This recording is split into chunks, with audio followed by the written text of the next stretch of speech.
Chapter 3 Aerodynamics of Flight Introduction. To understand what makes a glider fly, pilots must first have an understanding of aircraft aerodynamics and how flight is possible. An understanding of aerodynamics and how it affects takeoffs, flight maneuvers, and landings allows pilots to be more skillful and aware of the capabilities of the glider. A thorough discussion about aeronautical terminology and concepts related to aircraft in flight can be found in the Pilot's Handbook of Aeronautical Knowledge, FAA-H-8083-13A, which new pilots should review before learning about the aerodynamics specific to gliders. This chapter discusses the fundamentals of aerodynamics as it relates to gliders and glider performance. The study of aerodynamics is a complicated science, and pilots should consider the task of learning aerodynamics as critical as learning how to land safely. Forces of flight. There are four forces that act upon an aircraft during straight and level flight. They are lift, gravity, thrust, and drag. Lift counters gravity, and drag counters thrust. When all four forces are in balance, straight and level flight is sustained. Engine-powered gliders obtain thrust from the engine. Once in flight and the engine has been shut off, or the glider has been launched, towed, or winched, the need to obtain thrust is still there. The glider does this by converting the potential energy that it has accumulated into kinetic energy as it glides downward, trading height for distance. In essence, the gravity vector becomes the horizontal forward thrust vector component. We measure the force of gravity as the weight in pounds or kilograms. This explains why the faster the glider flies, the faster it also descends. Figure 3.1 shows a basic vector diagram for an unpowered glider with all forces in equilibrium. The lift vector is effectively split into two components. One part is opposing the weight force, gravity in straight and level flight, and the other component of the lift vector opposes drag by supplying thrust by the conversion of potential energy of the elevated weight of the glider into kinetic energy. This conversion continues until the airframe comes to rest on the surface. A glider is always descending in the air. This allows development of thrust by the energy conversion process. The objective of a glider pilot is to remain in air, rising faster than the glider must descend to maintain flying speed. The same is true for a powered aircraft with its engine turned off. These forces are explained in greater detail in the Pilot's Handbook of Aeronautical Knowledge, FAA-H-8083-13A, and by examining Newton's laws of motion. Newton's third law of motion. According to Newton's third law of motion, for every action there is an equal and opposite reaction. Thus, the air that is deflected downward also produces an upward lifting reaction.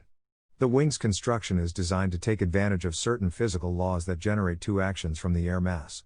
One is a positive pressure lifting action from the air mass below the wing, and the other is a negative pressure lifting action from the lowered pressure above the wing.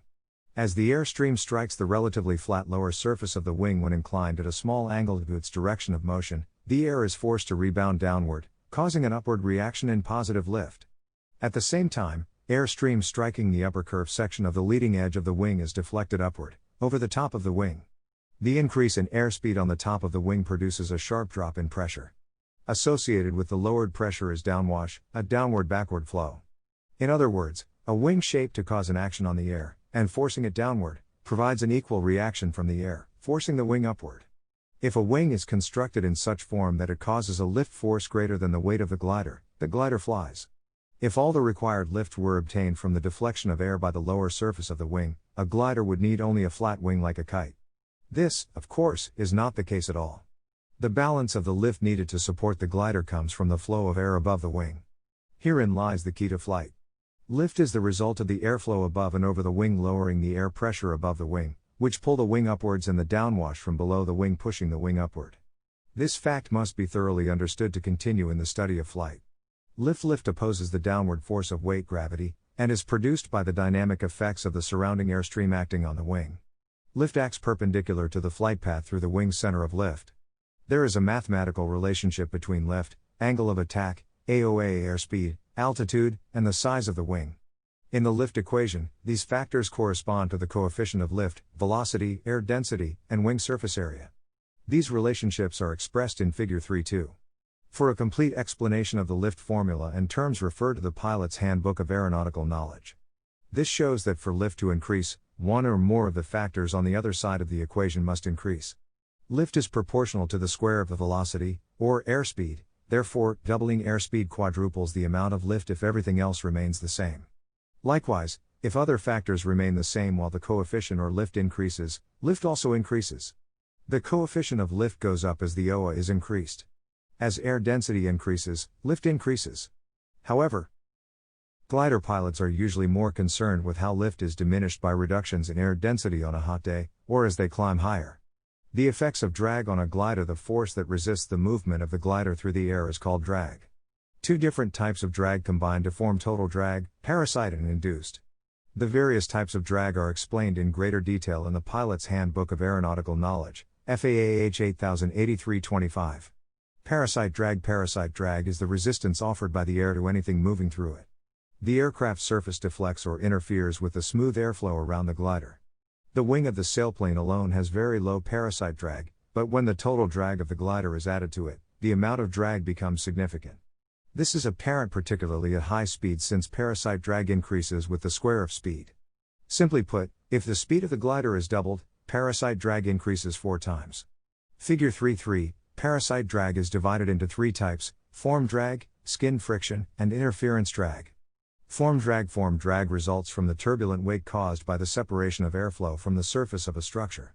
Figure 3.4, any object moving through the air has to push the air in front of it out of the way. This causes a buildup of pressure in front of the object. Similarly, the object leaves a low-pressure void in its wake. This difference in pressure between the front and back surfaces of the object results in the force called form drag. Form drag can be reduced by reducing the object's cross-sectional area or by streamlining it. Skin friction drag is caused by the roughness of the glider's surfaces. Even though the surfaces may appear smooth, they may be quite rough when viewed under a microscope. This roughness allows a thin layer of air to cling to the surface and create small eddies or areas of lower pressure that contribute to drag. As air flows across a wing, friction brings the layer of air molecules directly in contact with the surface to a standstill. Air is a viscous fluid, hence the stationary layer of air on the wing's surface slows the layer above it, but not as much as the layer above. This layer then slows the layer above it, but again not as much, and so on. Therefore, the velocity of the flow increases with distance from the surface until the full speed of the flow is reached. This layer of decelerated air is called the boundary layer. The frictional forces that create the boundary layer, figure 3.5, create an equal and opposite skin friction force on the glider. When the surface area is reduced, the amount of skin friction is reduced. The boundary layer can take on 2 distinct forms: the laminar boundary layer and the turbulent boundary layer. Laminar boundary layer: each layer of air molecules slides smoothly over its neighbors. Figure 3.6. Turbulent boundary layers generate 5 to 10 times more skin friction drag than the equivalent laminar boundary layer. Figure 3.8. Therefore, glider designers try to maintain laminar flow across as much of the aircraft as possible. Figure 3.9 shows why this turbulent transition occurs. There is a point that is referred to as the separation point, in which the boundary layer breaks away from the surface of the wing due to the magnitude of the positive pressure gradient. Beneath the separated layer, bubbles of stagnant air form, creating additional drag because of the lower pressure in the wake behind the separation point. These bubbles can be reduced or even eliminated by shaping the airfoil to move the separation point downstream or by adding a turbulator. Turbulators are aerodynamically positioned in a spanwise line along the wing and are used to trip laminar flow air into turbulent flow air at a desired location on the wing. This is beneficial because the turbulent boundary layer contains more energy, which will delay separation until a greater magnitude of negative pressure gradient is reached, effectively moving the separation point further aft on the airfoil and possibly eliminating separation completely. A consequence of the turbulent boundary layer is increased skin friction relative to a laminar boundary layer, but this is very small compared to the increase in drag associated with separation. In gliders, the turbulator is often a thin zigzag strip that is placed on the underside of the wing and sometimes on the fin.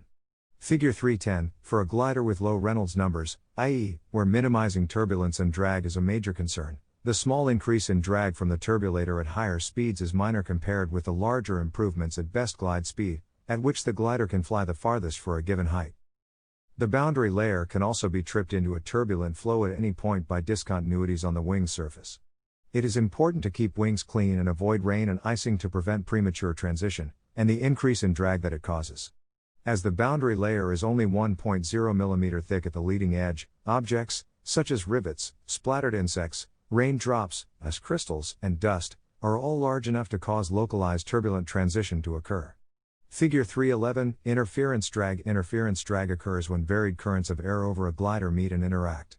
Placing 2 objects adjacent to one another may produce turbulence 50 to 200% greater than the parts tested separately. An example of interference drag is the mixing of air over structures, such as the wing, tail surfaces, and wing struts. Interference drag can be reduced on gliders with fairings to streamline the intersection of air. Induced drag is generated as the wing is driven through the air to develop the difference in air pressures that we call lift. As the higher pressure air on the lower surface of the airfoil curves around the end of the wing and fills in the lower pressure area on the upper surface, the lift is lost, yet the energy to produce the different pressures is still expended. The result is drag because it is wasted energy. The more energy the glider requires to fly, the greater the required rate of descent is to supply sufficient energy to convert into thrust. To overcome that unnecessary drag, the energy that produces the vortices is wasted energy. The object of glider design is to convert all of the energy into useful lift and the necessary thrust.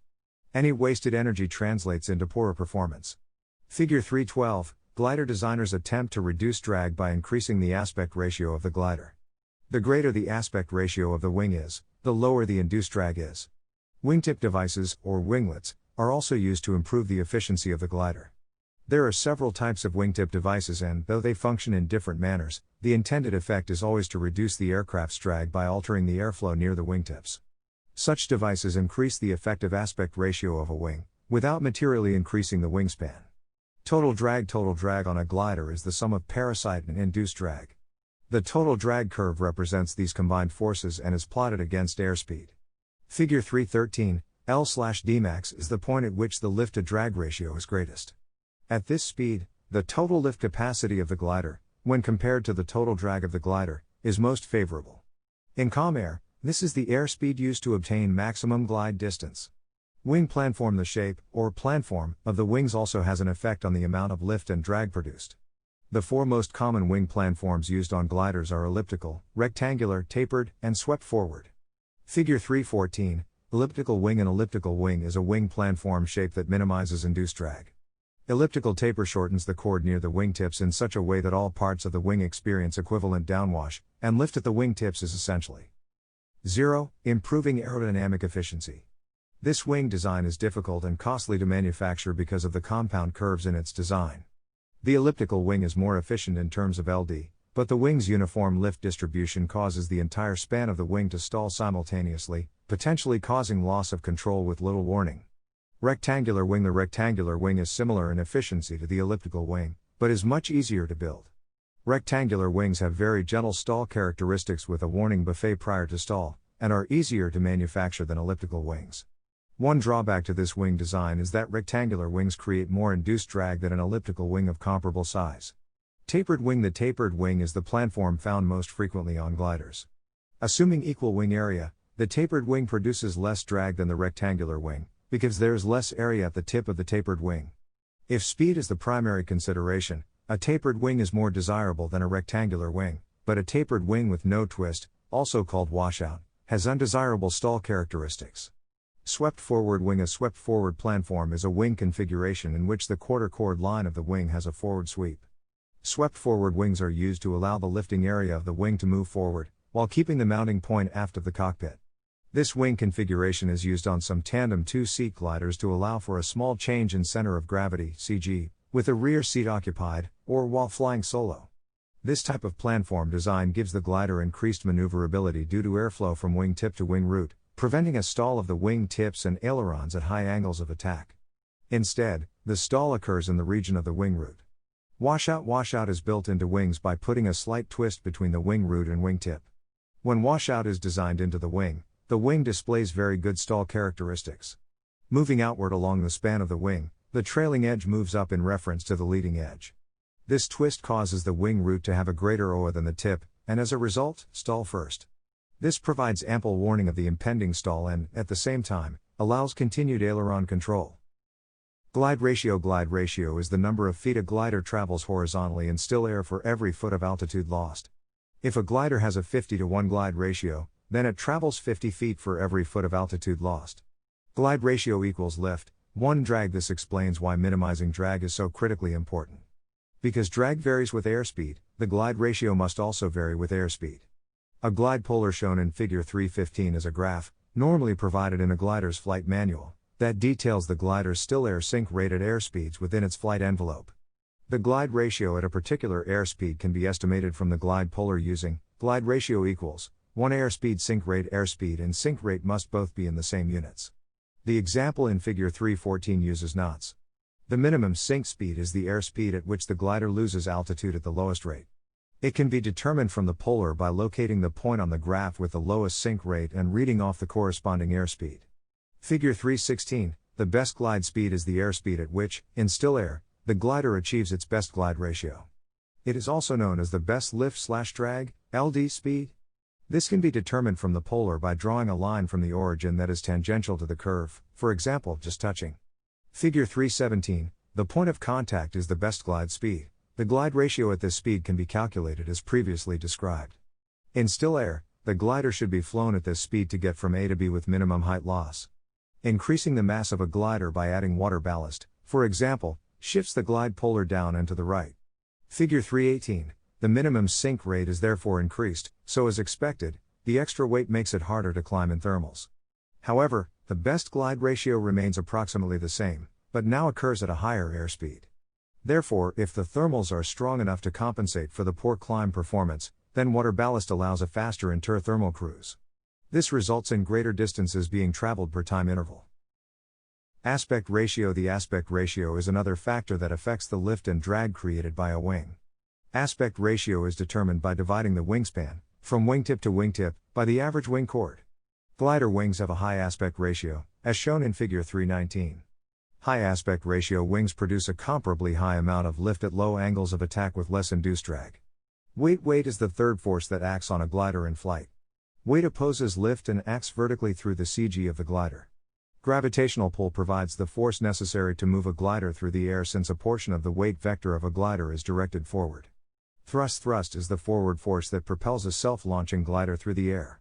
Self-launching gliders have engine-driven propellers that provide this thrust. Unpowered gliders have an outside force, such as a towplane, winch, or automobile, to launch the glider. Airborne gliders obtain thrust from conversion of potential energy to kinetic energy. 3 axes of rotation. The glider is maneuvered around 3 axes of rotation, yaw, vertical, lateral, and longitudinal. They rotate around one central point in the glider called the CG. This point is the center of the glider's total weight and varies with the loading of the glider. Yaw is movement around the vertical axis, which can be represented by an imaginary straight line drawn vertically through the CG. Moving the rudder left or right causes the glider to yaw the nose to the left or right. Moving the ailerons left or right to bank moves the glider around the longitudinal axis. This axis would appear if a line were drawn through the center of the fuselage from nose to tail. Pulling the stick back or pushing it forward, raising or lowering the nose, controls the pitch of the glider or its movement around the lateral axis. The lateral axis could be seen if a line were drawn from one side of the fuselage to the other through the CG. Figure 3.20, stability. A glider is in equilibrium when all of its forces are in balance. Stability is defined as the glider's ability to maintain a uniform flight condition and return to that condition after being disturbed. Often during flight, gliders encounter equilibrium-changing pitch disturbances. These can occur in the form of vertical gusts, a sudden shift in CG, or deflection of the controls by the pilot. For example, a stable glider would display a tendency to return to equilibrium after encountering a force that causes the nose to pitch up. Static stability and dynamic stability are 2 types of stability a glider displays in flight. Static stability is the initial tendency to return to a state of equilibrium when disturbed from that state. The 3 types of static stability are positive, negative, and neutral. When a glider demonstrates positive static stability, it tends to return to equilibrium. A glider demonstrating negative static stability displays a tendency to increase its displacement. Gliders that demonstrate neutral static stability have neither the tendency to return to equilibrium nor the tendency to continue displacement. Dynamic stability describes a glider's motion and time required for a response to static stability. In other words, dynamic stability describes the manner in which a glider oscillates when responding to static stability. A glider that displays positive dynamic and static stability reduces its oscillations with time. A glider demonstrating negative dynamic stability is the opposite situation. Its oscillations increase in amplitude with time following a displacement. A glider displaying neutral dynamic stability experiences oscillations, which remain at the same amplitude without increasing or decreasing over time. Figure 3.21 illustrates the various types of dynamic stability. Both static and dynamic stability are particularly important for pitch control about the lateral axis.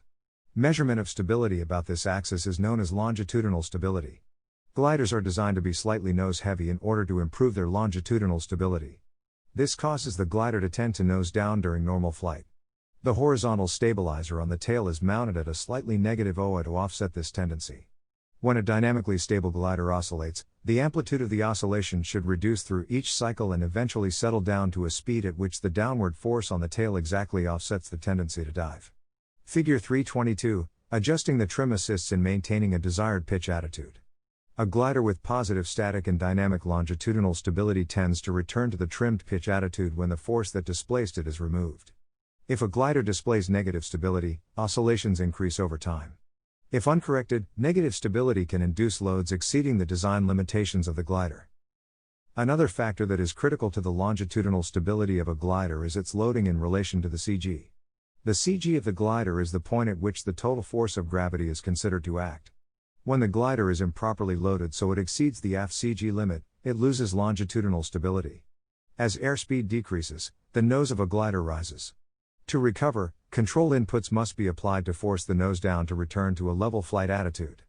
It is possible that the glider could be loaded so far aft of the approved limits that control inputs are not sufficient to stop the nose from pitching up.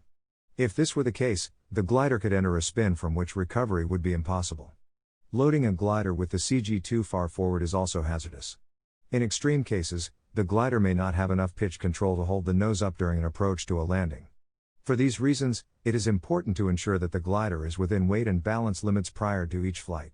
Proper loading of a glider and the importance of CG is discussed further in Chapter 5, Performance Limitations. Flutter. Another factor that can affect the ability to control the glider is flutter. Flutter occurs when rapid vibrations are induced through the control surfaces while the glider is traveling at high speeds. Looseness in the control surfaces can result in flutter while flying near maximum speed. Another factor that can reduce the airspeed at which flutter can occur is a disturbance to the balance of the control surfaces. If vibrations are felt in the control surfaces, reduce the airspeed. Lateral stability. Another type of stability that describes the glider's tendency to return to wings level flight following a displacement is lateral stability. When a glider is rolled into a bank, it has a tendency to sideslip in the direction of the bank. For example, due to a gust of wind, the glider wing is lifted and the glider starts to roll. The angle of attack on the downward going wing is increased because the wing is moving down and now the air is moving up past it. This causes the lift on this wing to increase. On the upward going wing, the opposite is occurring. The angle of attack is reduced because the wing is moving up and the air is moving down past it.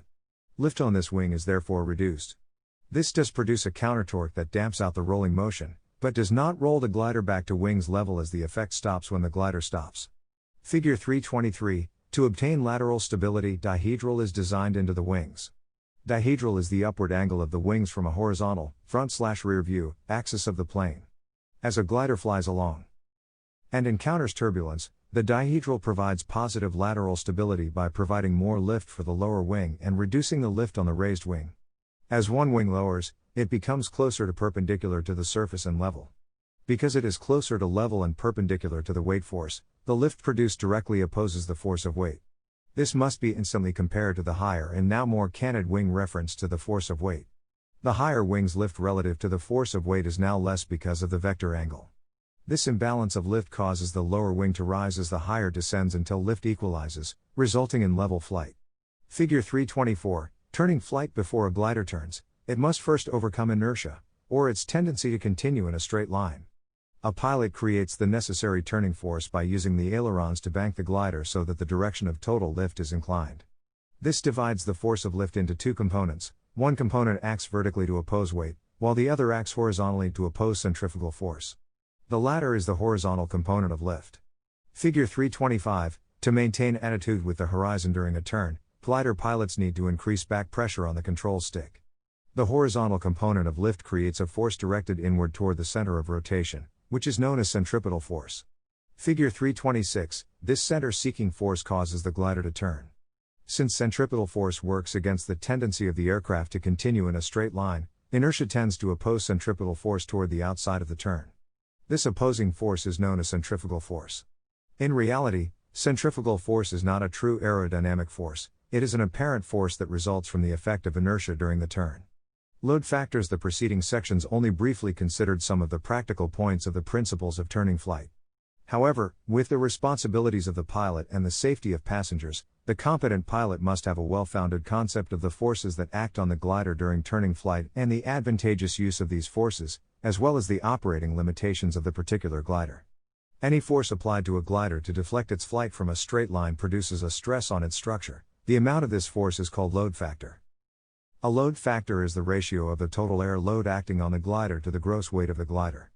A glider in flight with a load factor of 1 does not mean the glider is accelerating. It means the lift on the aircraft is the same as in straight and level flight. Load factor may be positive or negative, dependent on the current flight path. A load factor of 3 means that the total load on a glider's structure is 3 times its gross weight. Gravity load factors are usually expressed in terms of g, that is, a load factor of 3 may be spoken of as 3 g's, or a load factor of 4 is 4 g's. A load factor of 1 or 1 g represents conditions in straight and level flight, in which the lift is equal to the weight. Therefore, 2 g's would be 2 times the normal weight. Gliders may be designed to withstand stress of up to 9 g's. It is interesting to note that in subjecting a glider to 3 g's in a pull-up from a dive, the pilot is pressed down into the seat with a force equal to 3 times the person's weight.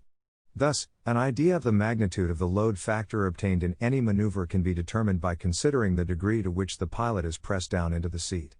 Since the operating speed of modern gliders has increased significantly, this effect has become so pronounced that it is a primary consideration in the design of the structure for all gliders.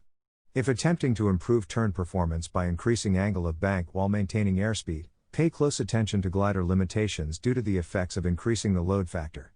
Load factor is defined as the ratio of the load supported by the glider's wings to the actual weight of the aircraft and its contents.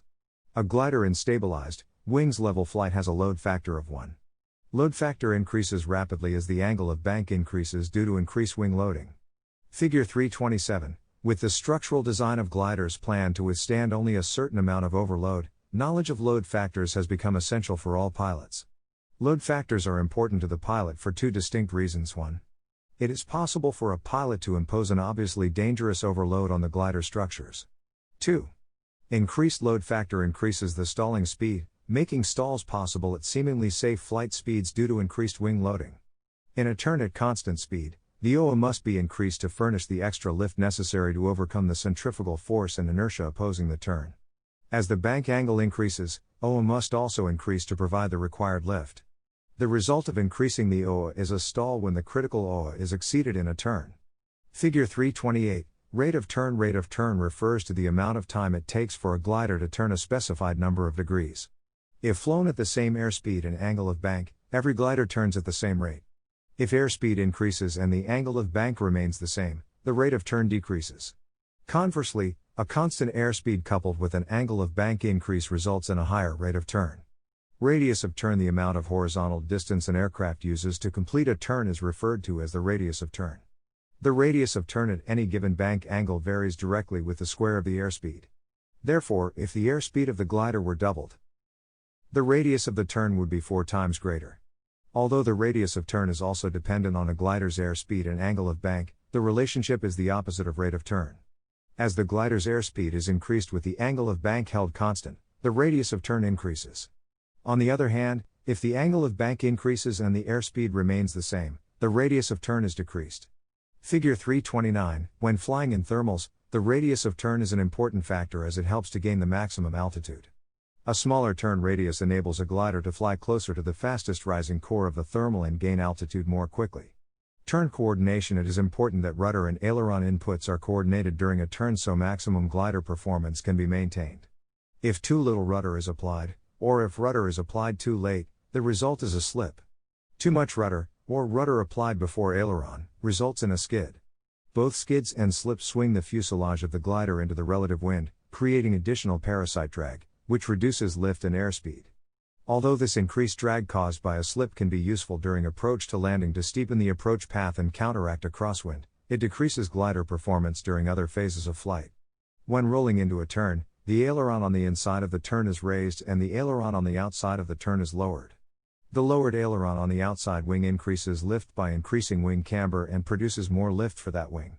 Since induced drag is a byproduct of lift, the outside wing also produces more drag than the inside wing. This causes adverse yaw, a yawing tendency toward the outside of the turn. Coordinated use of rudder and aileron corrects for adverse yaw and aileron drag.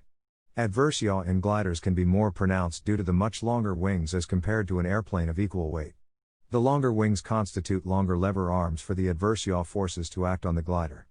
Therefore, more rudder movement is necessary to counteract the adverse yaw and have a coordinated turn. Slips. A slip is a descent with one wing lowered and the glider's longitudinal axis at an angle to the flight path.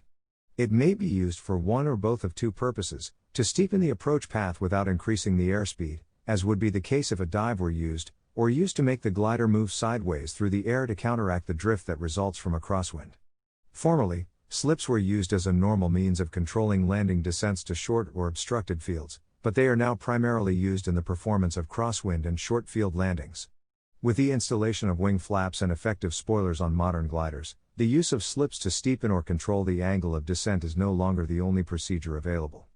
However, pilots still need skill in the performance of forward slips to correct for possible errors in judgment of the landing approach. The shape of the glider's wing planform can greatly affect the slip. If the glider has a rectangular wing planform, the slip has little effect on the lift production of the wing other than the wing area being obscured by the fuselage vortices. The direction of the relative wind to the wing has the same effect on both wings, so no inequalities of lift form. However, if the wing is tapered or has leading edge aft sweep, then the relative wind has a large effect on the production of lift. If a glider with tapered wings, as shown in Figure 3.14, were to begin a slip to the left with the left wing lower, the left wing will have a relative wind more aligned with its chord line and effectively higher airflow, airspeed, that generates more lift as compared to the higher right wing with angled relative wind, resulting in lower effective airflow, airspeed, over that wing. This differential in airflow or relative airspeed of the wings when taken to the extremes of the flight envelope results in the higher wing stalling and often an inverted spin. Depending on the exact wing shape, an elliptical wing can have characteristics more like a tapered wing. Figure 3.14, pilots should always consult the GFM and know what the glider's limitations are concerning slips. The use of slips has limitations.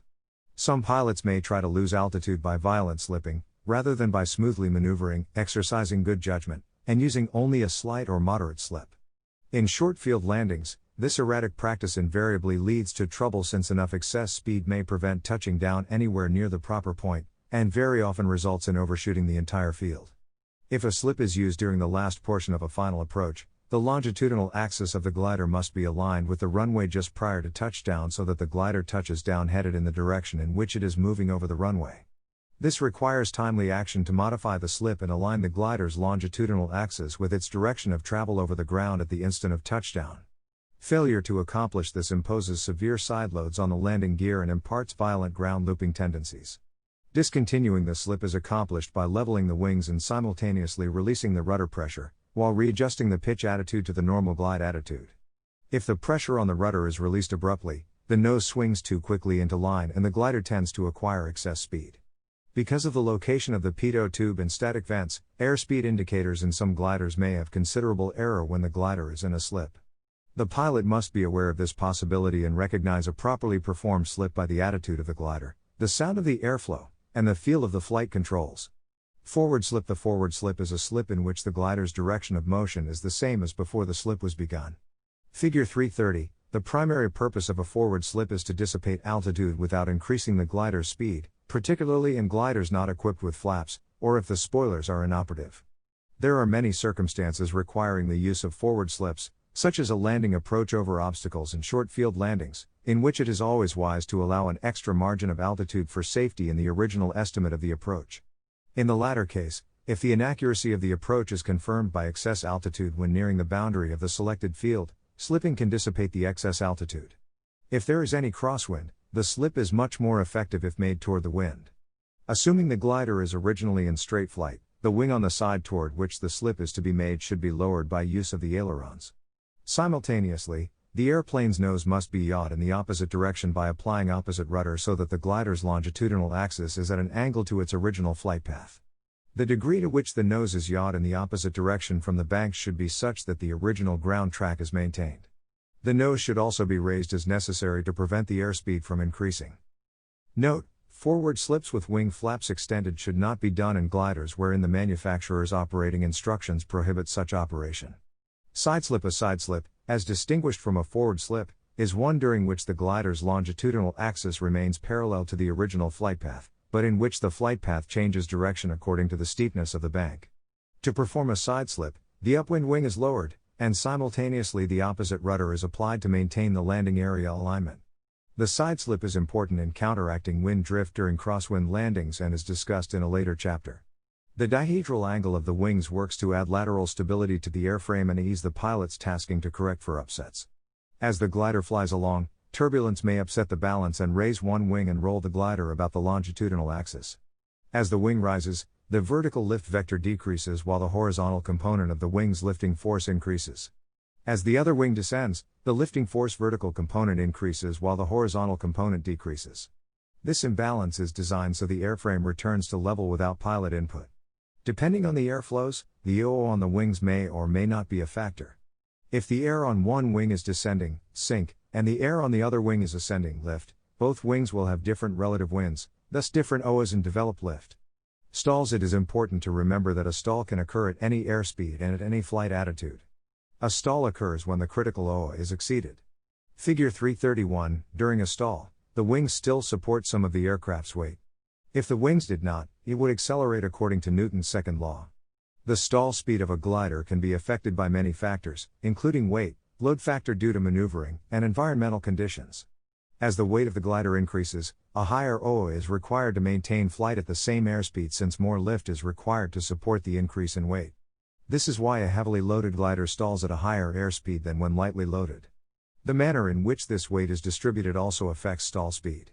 For example, a forward CG creates a situation that requires the tail to produce a greater downforce to balance the aircraft. The result of this configuration requires the wings to produce more lift than if the CG were located further aft. Therefore, a more forward CG also increases stall speed. Environmental factors also can affect stall speed. Snow, ice, or frost accumulation on the wing's surface can increase the weight of the wing, in addition to changing the wing shape and disrupting the airflow, all of which increase stall speed. Turbulence is another environmental factor that can affect a glider's stall speed. The unpredictable nature of turbulence can cause a glider to stall suddenly and abruptly at a higher airspeed than it would in stable conditions. Turbulence has a strong impact on the stall speed of a glider because the vertical gusts change the direction of the relative wind and abruptly increase the OA. During landing in gusty conditions, it is important to increase the approach airspeed by half of the gust spread value in order to maintain a wide margin above stall. For example, if the winds were 10 knots gusting to 15 knots, it would be prudent to add 2.5 knots, 15 to 10, divided by 2 equals 2.5, to the approach speed. This practice usually ensures a safe margin to guard against stalls at very low altitudes. Spins. If the aircraft is not stalled, it cannot spin. A spin can be defined as an aggravated stall that results in the glider descending in a helical, or corkscrew path. A spin is a complex, uncoordinated flight maneuver in which the wings are unequally stalled. Upon entering a spin, the wing that is more completely stalled drops before the other, and the nose of the aircraft yaws in the direction of the low wing. Figure 332. The cause of a spin is stalled airflow over one wing before airflow stalling over the other wing. This is a result of uncoordinated flight with unequal airflows over the wings. Spins occur in uncoordinated slow flight and high-rate turns, overbanking for airspeed. The lack of coordination is normally caused by too much or not enough rudder control for the amount of aileron being used. If the stall recovery is not promptly initiated, the glider is likely to enter a full stall that may develop into a spin. Spins that occur as the result of uncoordinated flight usually rotate in the direction of the rudder being applied, regardless of the raised wing. When entering a slipping turn, holding opposite aileron and rudder, the resultant spin usually occurs in the direction opposite of the aileron already applied. In a skidding turn in which both aileron and rudder are applied in the same direction, rotation is also in the direction of rudder application. Glider pilots should always be aware of the type of wing forms on their aircraft and the stall characteristics of that wing in various maneuvers. Spins are normally placed in 3 categories, as shown in Figure 333. The most common is the upright, or erect spin, which is characterized by a slightly nose-down rolling and yawing motion in the same direction. An inverted spin involves the aircraft spinning upside down with the yaw and roll occurring in opposite directions. A third type of spin, the flat spin, is the most hazardous of all spins. In a flat spin, the glider yaws around the vertical axis at a pitch attitude nearly level with the horizon. A flat spin often has a very high rate of rotation, the recovery is difficult and sometimes impossible. If a glider is properly loaded within its CG limits, entry into a flat spin should not occur. Erect spins and flat spins can also be inverted. The entry, wing form, and CG usually determine the type of spin resulting from an uncoordinated wing stall. Since spins normally occur when a glider is flown in an uncoordinated manner at lower airspeeds, coordinated use of the flight controls is important. It is critical that pilots learn to recognize and recover from the first sign of a stall or spin.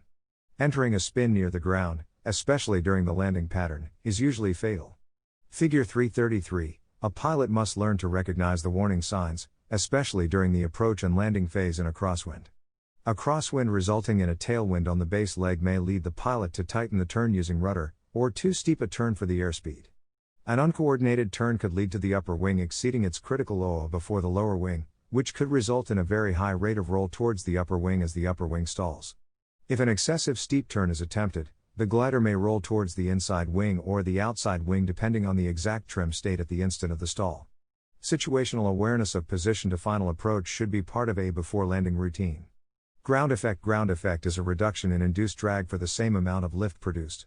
Within one wingspan above the ground, the decrease in induced drag enables the glider to fly at a lower airspeed. In ground effect, a lower OA is required to produce the same amount of lift. Ground effect enables the glider to fly near the ground at a lower airspeed and causes the glider to float as it approaches the touchdown point. During takeoff and landing, the ground alters the three-dimensional airflow pattern around the glider. The result is a decrease in downwash and a reduction in wingtip vortices. Upwash and downwash refer to the effect an airfoil has on the free airstream. Upwash is the deflection of the oncoming airstream upward and over the wing. Downwash is the downward deflection of the airstream as it passes over the wing and past the trailing edge. During flight, the downwash of the airstream causes the relative wind to be inclined downward in the vicinity of the wing. This is called the average relative wind. The angle between the free airstream relative wind and the average relative wind is the induced OA. In effect, the greater the downward deflection of the airstream, the higher the induced OA and the higher the induced drag. Ground effect restricts the downward deflection of the airstream, decreasing both induced OA and induced drag. Ground effect, in addition to the decrease in wind due to surface friction and other terrain features upwind of the landing area, can greater increase the landing distance of a glider. A glider pilot, especially a visiting pilot, should inquire about local effects from local pilots to enhance flight planning and safe landings.